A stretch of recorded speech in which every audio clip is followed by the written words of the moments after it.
Decíamos hace rato que Naciones Unidas, aunque no existieran, había que crearla porque es un mecanismo de negociación y de diálogo. Por eso le preguntamos a Igor Coto, especialista en negociaciones internacionales, qué opina sobre estas negociaciones en Naciones Unidas, donde se reúnen 193 estados y es una oportunidad para llegar a acuerdos con tantos conflictos internacionales. Sí, yo creo que el Foro de las Naciones Unidas se ha convertido definitivamente en un espacio de encuentro, un espacio de diálogo, un espacio de negociación, que si bien es cierto es perfectible, si bien es cierto hay que mejorarlo, eh, tiene algunas cosas que la comunidad internacional no está de acuerdo.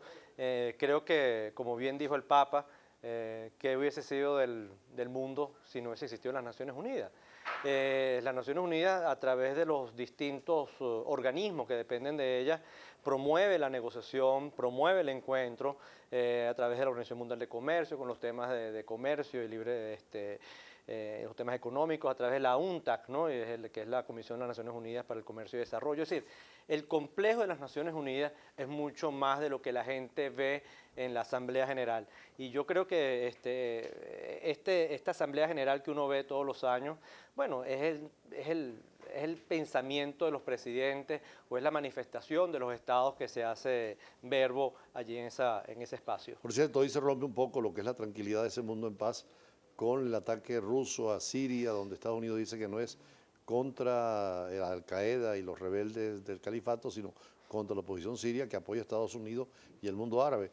Y eso podría significar una nueva ruptura de ese equilibrio Rusia-Estados Unidos. Bueno, eso es evidente. Recordemos que en el discurso de Obama y en el discurso de Putin hay que leer entre líneas que se atacaron, tienen posiciones encontradas, mientras Obama dice que Bashar al-Assad es un autócrata, es un hombre que ha estado violando constantemente los derechos humanos de los sirios. Bueno, por el otro lado, Putin defiende a ese gobierno. Y recordemos que está en juego la geopolítica, recordemos que Rusia no quiere que pase lo que pasó con Libia, en el cual, bueno, perdió espacio, perdió terreno, y bueno, y Siria actualmente es un gran aliado para ellos.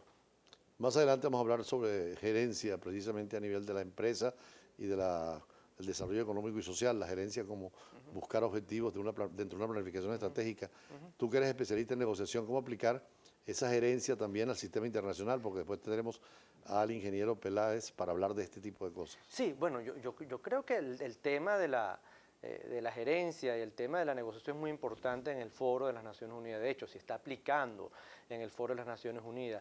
Recordemos que incluso en la Organización Mundial de Comercio, cada uno de los nuevos miembros a esta organización tienen que pasar obligatoriamente por un conjunto de negociaciones con cada uno de los países miembros para que cada uno de los países miembros de la Organización Mundial de Comercio vote a favor del ingreso de este nuevo país, y además de eso, eso pasa por todo un proceso también de negociaciones internas, en el cual es necesario entonces establecer cuáles son las fortalezas y debilidades comerciales de ese país, para así entonces generar un consenso y determinar cómo van a ser esas negociaciones puertas afuera con cada uno de los órganos, mejor dicho, de los países que forman parte de la OMC. Yo creo que la gerencia e incluso las herramientas de la gerencia, como es la negociación, el liderazgo, son fundamentales para entender que la política exterior debe ser o debe apalancar las políticas públicas internas de cada uno de los países. O Si sea, hay no, un no va a haber desarrollo de éxito. liderazgo a nivel individual, pero también organizacional a nivel de las empresas. Y por supuesto, en la diplomacia de Estado tiene que haber esa planificación estratégica para objetivos concretos. Cada Estado los tiene. En el caso de Venezuela, algunas veces nos falta esa visión. Claro, y una cosa bien importante, es decir, recordar entonces que el empresariado, el gobierno, en las políticas comerciales, en las políticas económicas, debe también, bueno, apalancar al aparato productivo del país, y es donde tiene que haber entonces un encuentro entre el gobierno y el aparato productivo para que estas negociaciones puertas afuera, para que estas negociaciones internacionales, no solamente los órganos multilaterales como la OMC, sino también esos acuerdos de complementación económica bilaterales, bueno, realmente correspondan a las necesidades, los intereses de los que realmente están propulsando la economía de nuestro país. Si no, no. Nosotros a nivel político estamos en Naciones Unidas, estamos en la Organización de Estados Americanos, pero ahora tenemos un escenario nuevo que es muy económico y comercial, que es el Mercosur. ¿Qué deciden los empresarios para aprender a negociar en esos mecanismos internacionales defendiendo intereses privados? Bueno, embajador, lo que pasa es que yo creo que en el Mercosur tenemos un gran problema y una gran debilidad. Venezuela no exporta nada, salvo petróleo. Yo creo que aquí hace falta un reencuentro entre el empresariado con el gobierno para ver qué políticas públicas, económicas se realizan para fortalecer un empresariado, para ver cómo aprovechamos el espacio Mercosur. Nada nos sirve el Mercosur, nada nos sirve esos espacios si el empresariado no tiene espacios para producir mucho más en Venezuela y aprovechar entonces esas ventajas competitivas, esas ventajas comparativas, y entonces aprovecharlo para exportar nuestros productos, nuestros bienes y servicios, entonces en todo lo que es el Mercosur o lo que era antes la Comunidad Andina de Naciones. Claro, hay una parte norte de Brasil importantísima que podríamos nosotros darle servicios y darle bienes y también implantar empresas, pero como usted dice, hay que desarrollar la industria y la economía venezolana, que es fundamental, pero son mecanismos de apertura donde podemos hacer negocios. Claro, son mecanismos de apertura, pero que serán aprovechables en la medida que hayan políticas públicas internas que respondan a las necesidades y a la realidad de nuestro país. No es posible pretender pertenecer a una inmensa cantidad de organismos multilaterales o plurilaterales de comercio, donde se abren muchas oportunidades cuando internamente no hay consenso, cuando internamente no hay negociación, cuando no hay encuentro. Y eso pasa por la necesidad del encuentro. Hace poco hay una inversión inmensa española e italiana en La Perla, en el norte, Punto Fijo, para gas, es el mayor centro de gas. Eso también exige que en la parte petrolera y gasífera, hidrocarburos, tengamos gerencia más allá de la pública a nivel privado que sepa gestionar y negociar. Claro, claro que sí, embajador. Nosotros incluso, usted sabe, nosotros manejamos una firma internacional que se llama Cambridge International Consulting, que todos los años hacemos foros en la Universidad de Harvard.